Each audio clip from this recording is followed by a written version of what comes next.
Good morning, everybody. I would like to extend my welcome to the first Pan Bianco PwC Wine and Food Summit. I am extremely happy to be here. This initiative encompasses a new sector because our company was created to cover the world of fashion, and then it has gradually expanded to other sectors and all over the so-called lifestyle domain. So we now deal with the online and analog design industry, wine and food, beauty. And this year, we decided to devote a summit to the wine and food industry. So today we've got a project covering these domains. This is a very extended sector, one of the most important ones in the Italian economy, and a very diverse one as well. This is why, as you may have seen from the program, we decided to focus on the sectors of wine and catering and the catering industry. But in the next years, we would like to extend to other sub-areas which make up this important sector in the Italian economy. Before we start works, I would like to remind you the need to wear your masks. I know it's annoying, but these are the location policies, and they are necessary to carry out events here in Italy. Before we start, I would like to spend a few words about the passing away of Camilla, our colleague who started working with us several years ago.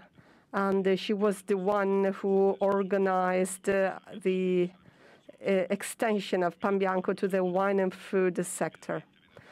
Camilla passed away suddenly last Friday, so I would like to give a round of applause in loving memory of Camilla.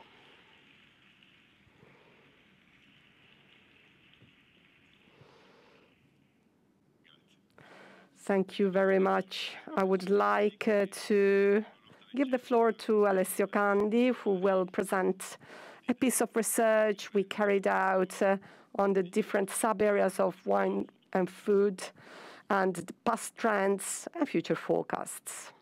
Alessio, the floor is yours.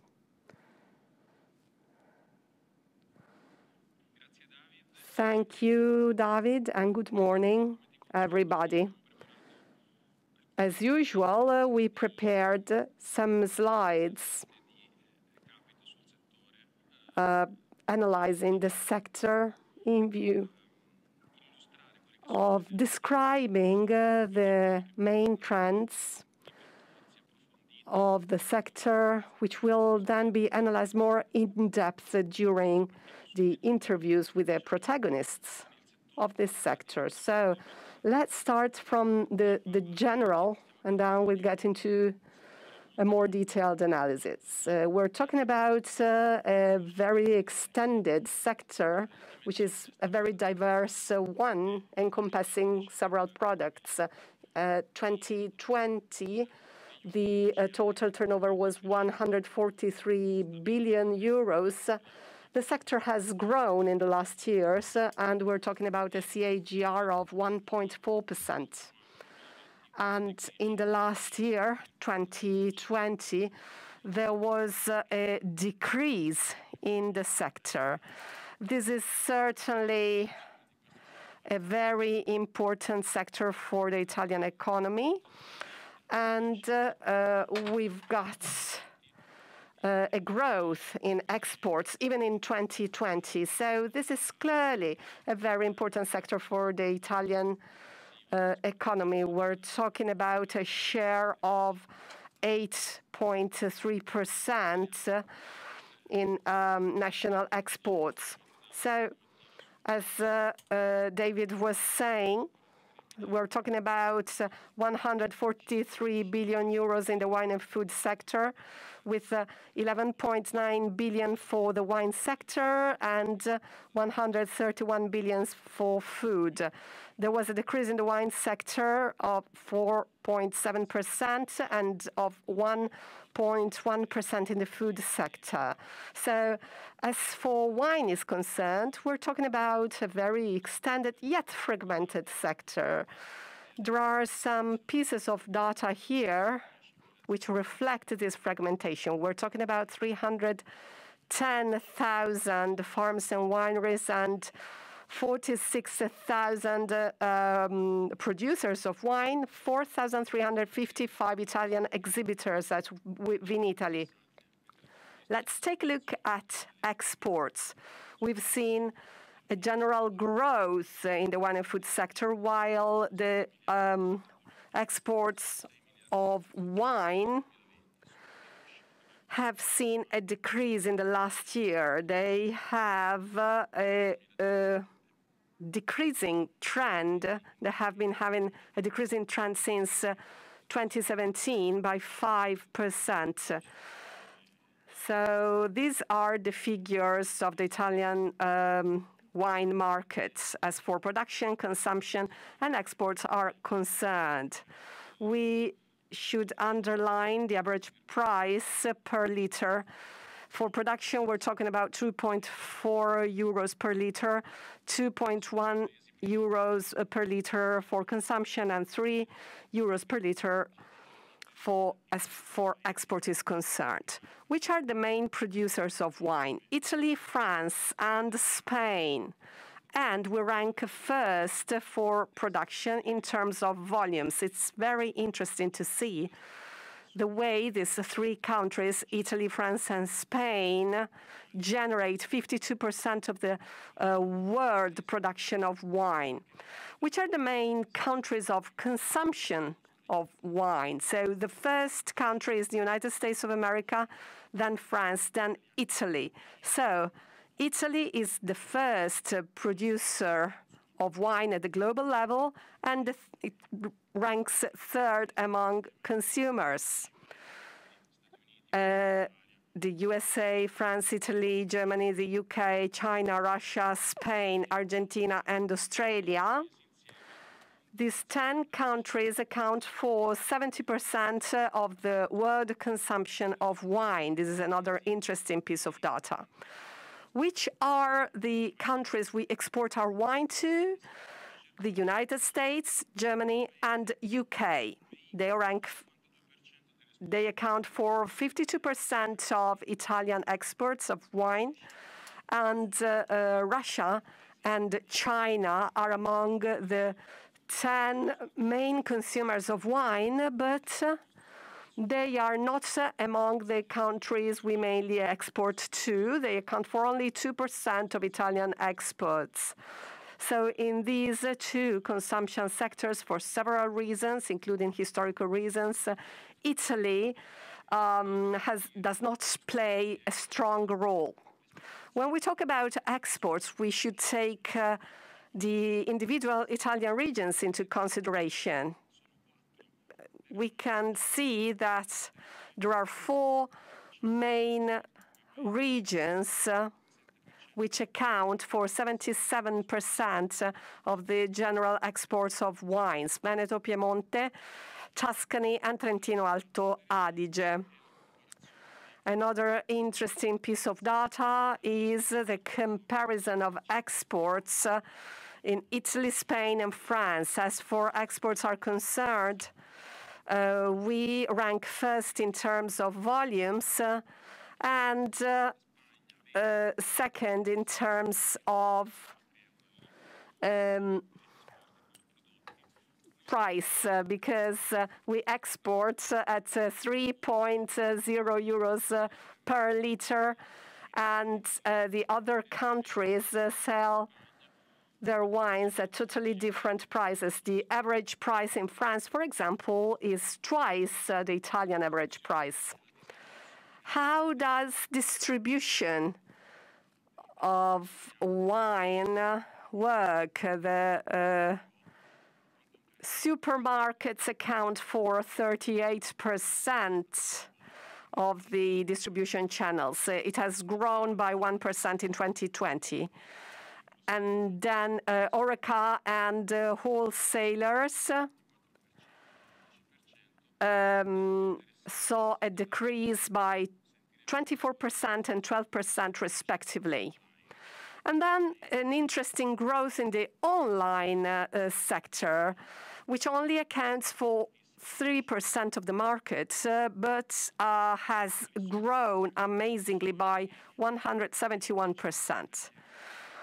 Which are the top 10 Italian players? This ranking is based on data from 2020, and all the operations which have taken place and are taking place in the market may have changed the situation a little bit. But there's an interesting piece of data to highlight. These 10 players have a general total turnover of 2.5 billion euros, and the share is 22%. Their average turnover is 257 million, and then an EBITDA which is extremely significant. So there's a lot going on in the sector as for M&A operations are concerned. It is an extremely fragmented sector, but concentration and mergings have